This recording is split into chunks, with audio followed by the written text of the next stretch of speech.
Rachel Flanders, and 4 years ago when I was 17 I rowed across the Atlantic Ocean, and in doing so I became the world record holder for the youngest person to row any ocean, which is a record I still hold today.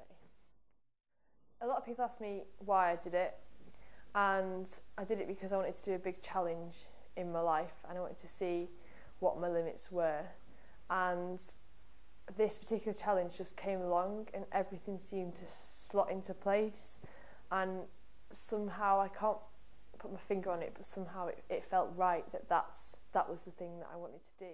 For my reading material on the beach in the summer after my GCSEs in 2007, I went to my godparents' house before I went on holiday, and they gave me a book of James Cracknell and Ben Fogle, and that's what initially invited me onto the idea. And godparents, I'm sure, are supposed to look after you and make sure you stay safe. Well, mine sent me out on a massive adventure, so I'm not sure how that works. But I was introduced to the idea through that, and then I went on the internet one day and was just browsing like anyone does, and thought, oh, I'll investigate ocean rowing. And I saw an advert, and it was a picture of Sarah and Claire, who were two of my crewmates, and a picture outside Henley Rowing Club where they rowed, and it just said women wanted, and we had to go to Southampton to do all our courses, and we had to get all our sponsorship money, so there wasn't that much time to do the nice stuff of being able to physically prepare for it and to mentally prepare for it as well.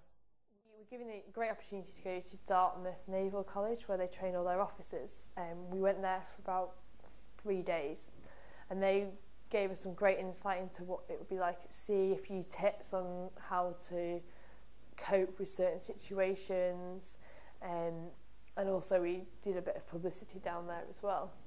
And I remember actually they said to us, we don't think you'll do it, we think the best thing is to leave it this year and go next year, or in 2 years' time, we just don't think you'll manage it.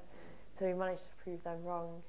But we did, they gave us some great ideas of how, if we did the time again and we had longer, we could have prepared things like being handcuffed to each other for 24 hours, like doing everything together, so you then have to go to the toilet with each other and just completely, and they said, and also sitting in a life raft in the middle of a lake for 24 hours or 48 hours would be another great way of actually realising what it would actually be like. 'Cause it's very different living in a big house together and seeing each other and having car journeys with each other, which is all the kind of time we spent together beforehand.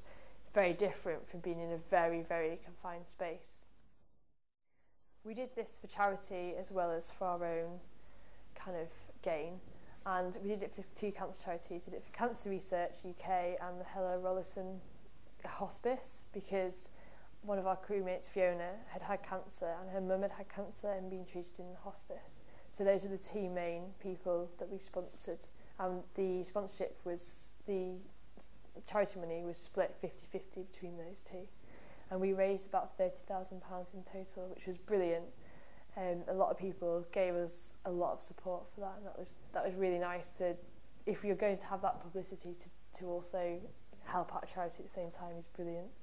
So to do all our charity work, and that we had an idea which was Facebook, a little bit of play on words, Facebook, and the idea was that we would row people across the Atlantic. We did this by setting up a website, and people uploaded a digital image of themselves, or some people uploaded digital images of chocolate to annoy us and various other things, and they could have a little space on the boat, and we printed these onto vinyl stickers, and they were stuck on our boat. So the idea was people uploaded, paid money, which then went to charity, and they were then placed on our boat, and we actually rowed people across the Atlantic. We had the photos which we stuck on the side of the boat, but we also had a few spare sheets, replicas. So we cut them up and we stuck them all over the boat, and it was brilliant because you'd be rowing along and then you'd, out the corner of your eye, spot your friend or someone that you knew who'd put their photo on, and you could just see them and just get that little bit of motivation throughout. So it was a brilliant thing to have on the boat as well. The seasickness lasted for 3 days, and you can't do anything about it. You just have to wait. Basically, your body switches, and it says, right, we're just going to turn off your inner ear or whatever that's causing it, and we're just going to get on with it. And it's horrible because you don't know when this switch is going to happen. It's finding your sea legs. Yeah, finding your sea legs. I took about 3 days. Some people take less, some people take longer. But within an hour, I went from being led on the floor, feeling rough as anything, to on the oars, rowing along like nothing had happened. So it's very weird. It's not like being on a ferry when you can think, oh, in half an hour this is over and I'll feel fine again. You just have to lie there going, I've just got to wait for my body to just decide that it's okay. And that's horrible. And I ended up for the first 3 days eating tin peaches because it's got the sugary syrup in the tins. And the idea is if it's in there for 10 seconds or longer, then you're going to absorb some sugar. And also it tastes just the same coming up as it does going down, so it's not too bad. There are many downs, many ups. I think more downs than there was ups. I'll talk about the ups first because they're always the nice bits. I love being out there. I think the best bit was the fact that life was so simple. I woke up in the morning and all I had to do, I didn't have to go to work, worry about who had to phone, look up my to-do list. All I had to do was stay alive. My to-do list was stay alive. And stay alive, I had to row, because that meant we'd get to Antigua. I had to get water, I had to make food, and I had to sleep. That was it. And that was the best bit. I absolutely loved the fact that I got up in the morning and all I had to do. Life is very, very simple. But it was also great being out there. The sunsets and sunrises are like nothing you've ever seen before. It was absolutely amazing. I just used to sit and just watch the sunrise, and you can see the curvature of the earth on the horizon, and it was absolutely beautiful, as was the sky at night. The sky at night is sort of like daylight but in black and white because it's so bright, and you can see there's all the stars, every single constellation. You can see the Milky Way. There's more stars than there are black sky. It's absolutely beautiful. And then there's phosphorescence in the sea, and they get washed on board, and you can get them and you can write your name in it, and it'll stay alight for about 2 minutes. It's beautiful. It's very, very magical at night. Also, I really enjoyed the wildlife. We saw dolphins quite a lot because they'd somehow think that we were a big seal and try and swim alongside us, and you just hear little puffs, especially at night, of them, and you could see them, and I got in the water with them, and that was brilliant. In terms of wildlife, we saw a whale. That was great fun, although it did come under our boat, and we thought, oh, it's a little bit like, what if it flicks its tail, because we are then dead. No Moby Dick moments there. No.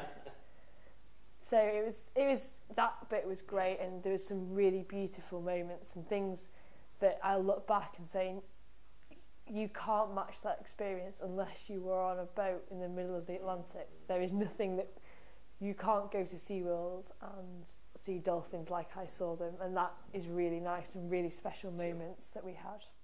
So just the down bits, and they were very, very down. We had a few arguments, and when I say a few arguments, I haven't spoken to my crewmates since the day I got off the boat. We had many an argument, and you have no influence from the outside world, so you have nothing to really measure what's going on to, so everything is just magnified by a million, and this little ocean rowing-boat just becomes your absolute world. There is nothing else on this boat but you and what is happening, and everything is just absolutely huge. It's quite a dangerous place to be, the middle of the Atlantic.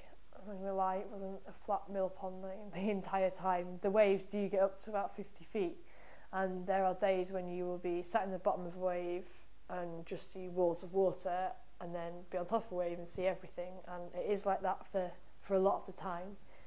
A few boats have been known to capsize in the past.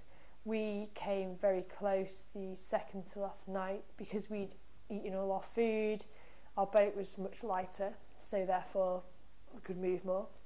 And a wave hit us from the side and we went up just like we did normally, but then the wave broke, so that made our boat pitch over. And I remember I was sat on the bucket, which is also the toilet, at the time, and I remember the boat went to about 90 degrees and I ended up in the water, as did a lot of our things that were on deck, and that was the closest we came to capsizing. Thankfully we didn't actually fully capsize, but that was one of the only moments where I didn't trust the boat. Up until that point I completely trusted the boat and never for once thought the boat would fail me. I thought the thing that would fail would be myself before the boat, but that was a point that I thought, actually, this is a little bit scary. When I got back, it was very odd. I was very scared of people, didn't like being in big groups of people, so it's taken me really until now to be able to talk about the whole experience and be able to reflect on it properly. And reflecting on it, a lot of people asked me if I was too young when I did it, and was it silly, and was it irresponsible for my parents to let me go, and things like that.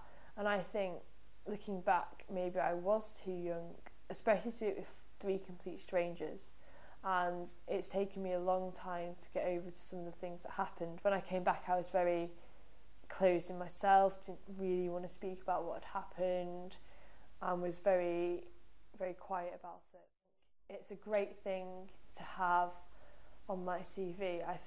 I remember meeting someone in Antigua who was a manager, and he said, even if I didn't offer you the job, I'd offer you an interview because you have that on your CV. And he said he'd want to have me in just to talk about it, have an interview with me just to even talk about it. And I think that's where it's really helped me. I think I'm starting to learn more from it the older I get, and it's starting to play more an advantage in my life the older I get, as to when it did when I first came back.